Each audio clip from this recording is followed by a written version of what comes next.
If you bear your family's name, then you also bear its shame and its pride.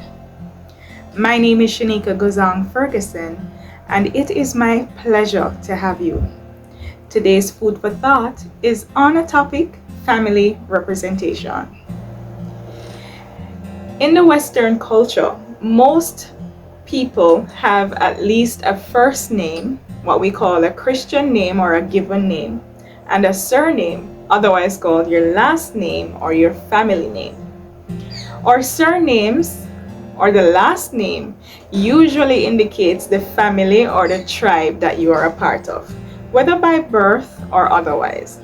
So, for example, my first name is Shanika, which is my personal given name. On the other hand, my last name is Gozang Ferguson, which represents the family I was born into and the family I chose to be a part of by marriage. Before getting married, I remember my partner and I had a discussion about adopting his last name. And I explained to him that I would be joining both family names and the reason for doing so. The name Gozang is a very unique surname, a very uncommon name. And I might add that it's a name that I love very much. And it seemed other persons loved it too, because that's how they referred to me throughout my school years.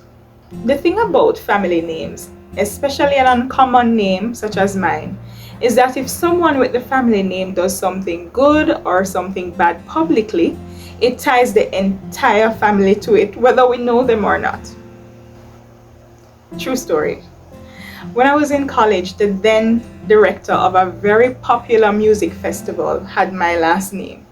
Students who wouldn't even talk to me normally heard my last name and then came around to me to ask if I could give them tickets. Mind you, yes, we are family in name, but truth is, I never even met the man. But the name automatically joined me to the organization because of this man's representation of the family name. However, I knew that that was not my reality. And honestly, I wanted to make my own representation of the family name. That is why, from an early age, I knew that even after marriage, I would keep my birth family name. The point of sharing all that is to highlight that when we carry the family's name, we also bear its shame and its pride. Meaning, when someone in the family does something good and honorable, the rest of the family feels pride. But not only does the family feel pride, the community also praises the entire family. Therefore, that family bears the pride of this individual family member. The contrast is also true. If someone in the family does something bad publicly, it dishonors the family name, and the rest of the family bears the shame. Likewise, the community will scoff at the entire family for the actions of that one person. So, how the community views your family will ultimately depend on which side of the scale is tipped toward shame or toward pride. And you will know how they view a family because they will express it, especially when it comes to picking a partner, if you try to pick the wrong crop in their eyes. Understand then that your actions also have implications on the rest of the family or your tribe. Most of us on this journey of life have either had to bear the shame of the family or be the shame of the family at some point in our lives. Some of you may be going through that right now. You might have made a mistake and you're feeling ashamed, or you have embarrassed your family. But guess what? It will be okay.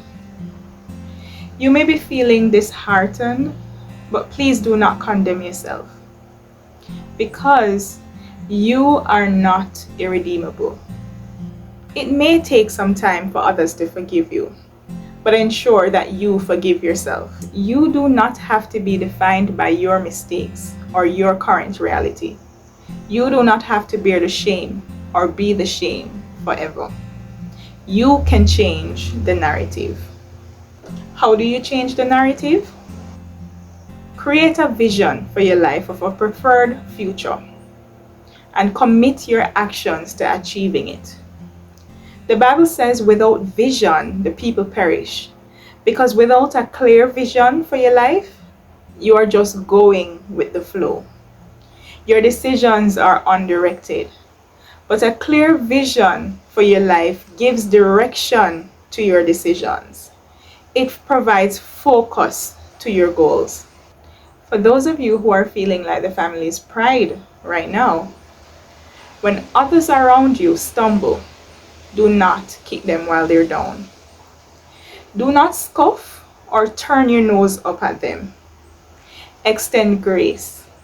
Because if our past actions or our private thoughts should be played out on a screen, I'm sure that we would give our family some shame. In fact, we would be the shame. So again, extend grace.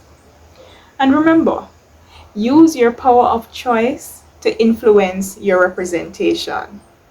Will you be the family's shame or the family's pride? Sow your power of choice for the manifestation of good. Thank you so much for watching, and all the best until the next one.